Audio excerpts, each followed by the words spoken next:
Exodus 13. The Lord said to Moses, Consecrate to me all the firstborn. Whatever is the first to open the womb among the people of Israel, both of man and of beast, is mine. Then Moses said to the people, Remember this day in which you came out from Egypt, out of the house of slavery. For by a strong hand the Lord brought you out from this place. No leavened bread shall be eaten. Today, in the month of Abib, you are going out. And when the Lord brings you into the land of the Canaanites, the Hittites, the Amorites, the Hivites, and the Jebusites, which he swore to your fathers to give you, a land flowing with milk and honey, you shall keep this service in this month. 7 days you shall eat unleavened bread, and on the 7th day there shall be a feast to the Lord. Unleavened bread shall be eaten for 7 days.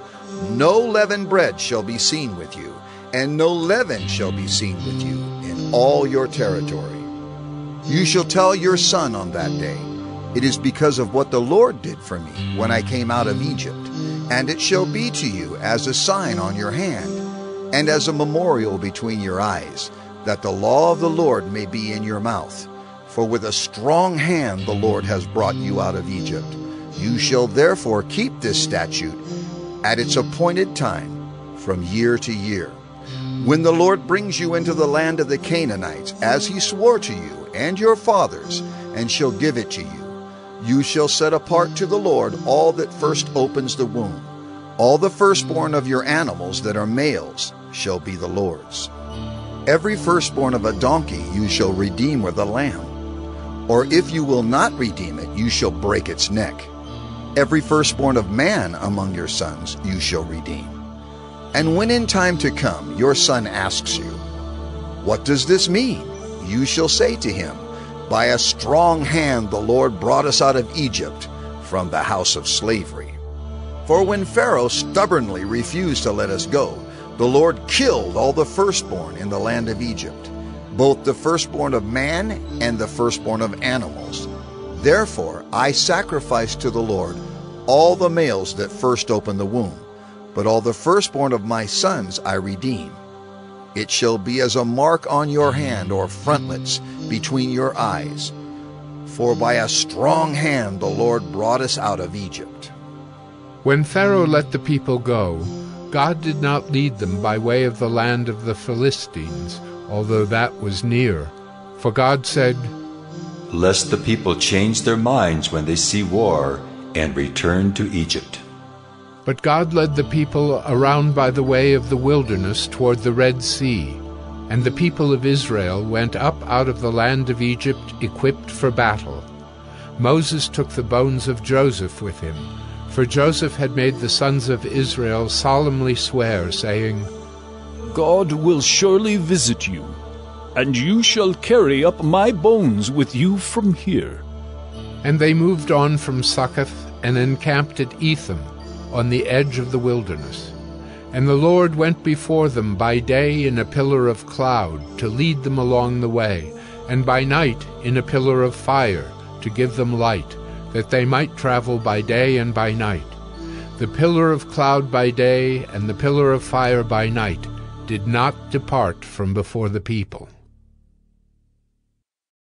Exodus 14. Then the Lord said to Moses, Tell the people of Israel to turn back and encamp in front of Pi-hahiroth, between Migdol and the sea in front of Baal-zephon. You shall encamp facing it by the sea. For Pharaoh will say of the people of Israel, They are wandering in the land, the wilderness has shut them in. And I will harden Pharaoh's heart, and he will pursue them, and I will get glory over Pharaoh and all his host. And the Egyptians shall know that I am the Lord. And they did so. When the king of Egypt was told that the people had fled, the mind of Pharaoh and his servants was changed toward the people. And they said, What is this we have done, that we have let Israel go from serving us? So he made ready his chariot, and took his army with him, and took 600 chosen chariots and all the other chariots of Egypt with officers over all of them. And the Lord hardened the heart of Pharaoh, king of Egypt, and he pursued the people of Israel while the people of Israel were going out defiantly.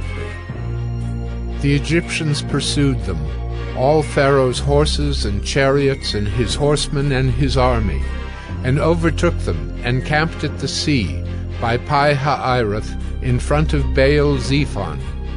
When Pharaoh drew near, the people of Israel lifted up their eyes, and behold, the Egyptians were marching after them, and they feared greatly. And the people of Israel cried out to the Lord. They said to Moses, Is it because there are no graves in Egypt that you have taken us away to die in the wilderness? What have you done to us in bringing us out of Egypt? Is not this what we said to you in Egypt? Leave us alone that we may serve the Egyptians. For it would have been better for us to serve the Egyptians than to die in the wilderness. And Moses said to the people, Fear not, stand firm, and see the salvation of the Lord, which he will work for you today. For the Egyptians whom you see today, you shall never see again. The Lord will fight for you, and you have only to be silent. The Lord said to Moses, Why do you cry to me? Tell the people of Israel to go forward. Lift up your staff and stretch out your hand over the sea and divide it, that the people of Israel may go through the sea on dry ground. And I will harden the hearts of the Egyptians so that they shall go in after them. And I will get glory over Pharaoh and all his host, his chariots and his horsemen. And the Egyptians shall know that I am the Lord when I have gotten glory over Pharaoh, his chariots and his horsemen. Then the angel of God, who was going before the host of Israel, moved and went behind them. And the pillar of cloud moved from before them and stood behind them, coming between the host of Egypt and the host of Israel. And there was the cloud in the darkness, and it lit up the night, without one coming near the other all night. Then Moses stretched out his hand over the sea, and the Lord drove the sea back by a strong east wind all night, and made the sea dry land, and the waters were divided. And the people of Israel went into the midst of the sea on dry ground, the waters being a wall to them on their right hand and on their left. The Egyptians pursued, and went in after them into the midst of the sea, all Pharaoh's horses, his chariots, and his horsemen. And in the morning watch, the Lord in the pillar of fire and of cloud looked down on the Egyptian forces, and threw the Egyptian forces into a panic, clogging their chariot wheels so that they drove heavily. And the Egyptians said, Let us flee from before Israel, for the Lord fights for them against the Egyptians. Then the Lord said to Moses, Stretch out your hand over the sea, that the water may come back upon the Egyptians, upon their chariots and upon their horsemen. So Moses stretched out his hand over the sea, and the sea returned to its normal course when the morning appeared. And as the Egyptians fled into it, the Lord threw the Egyptians into the midst of the sea. The waters returned and covered the chariots and the horsemen. Of all the host of Pharaoh that had followed them into the sea, not one of them remained. But the people of Israel walked on dry ground through the sea, the waters being a wall to them on their right hand and on their left. Thus the Lord saved Israel that day from the hand of the Egyptians, and Israel saw the Egyptians dead on the seashore. Israel saw the great power that the Lord used against the Egyptians. So the people feared the Lord, and they believed in the Lord and in his servant Moses. Exodus 15. Then Moses and the people of Israel sang this song to the Lord, saying, I will sing to the Lord, for he has triumphed gloriously. The horse and his rider he has thrown into the sea. The Lord is my strength and my song, and he has become my salvation. This is my God, and I will praise him, my father's God, and I will exalt him. The Lord is a man of war. The Lord is his name. Pharaoh's chariots and his host he cast into the sea, and his chosen officers were sunk in the Red Sea. The floods covered them. They went down into the depths like a stone. Your right hand, O Lord, glorious in power. Your right hand, O Lord, shatters the enemy. In the greatness of your majesty, you overthrow your adversaries. You send out your fury. It consumes them like stubble. At the blast of your nostrils, the waters piled up. The floods stood up in a heap. The deeps congealed in the heart of the sea. The enemy said, I will pursue, I will overtake, I will divide the spoil. My desire shall have its fill of them. I will draw my sword, my hand shall destroy them. You blew with your wind, the sea covered them. They sank like lead in the mighty waters. Who is like you, O Lord, among the gods? Who is like you, majestic in holiness, awesome in glorious deeds, doing wonders? You stretched out your right hand, the earth swallowed them. You have led in your steadfast love the people whom you have redeemed.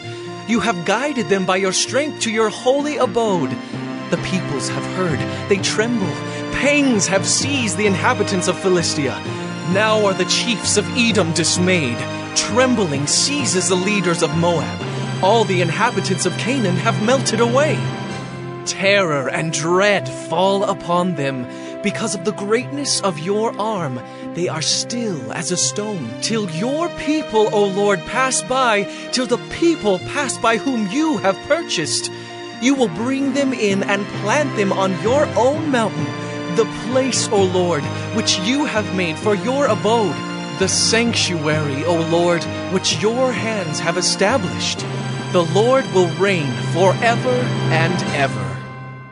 For when the horses of Pharaoh with his chariots and his horsemen went into the sea, the Lord brought back the waters of the sea upon them. But the people of Israel walked on dry ground in the midst of the sea. Then Miriam the prophetess, the sister of Aaron, took a tambourine in her hand, and all the women went out after her with tambourines and dancing. And Miriam sang to them, Sing to the Lord, for he has triumphed gloriously. The horse and his rider he has thrown into the sea. Then Moses made Israel set out from the Red Sea, and they went into the wilderness of Shur. They went 3 days in the wilderness and found no water. When they came to Marah, they could not drink the water of Marah because it was bitter, and therefore it was named Marah. And the people grumbled against Moses, saying, What shall we drink? And he cried to the Lord, and the Lord showed him a log, and he threw it into the water, and the water became sweet. There the Lord made for them a statute and a rule, and there he tested them, saying, If you will diligently listen to the voice of the Lord your God, and do that which is right in his eyes, and give ear to his commandments, and keep all his statutes, I will put none of the diseases on you that I put on the Egyptians, for I am the Lord your healer. Then they came to Elim, where there were 12 springs of water and 70 palm trees, and they encamped there by the water.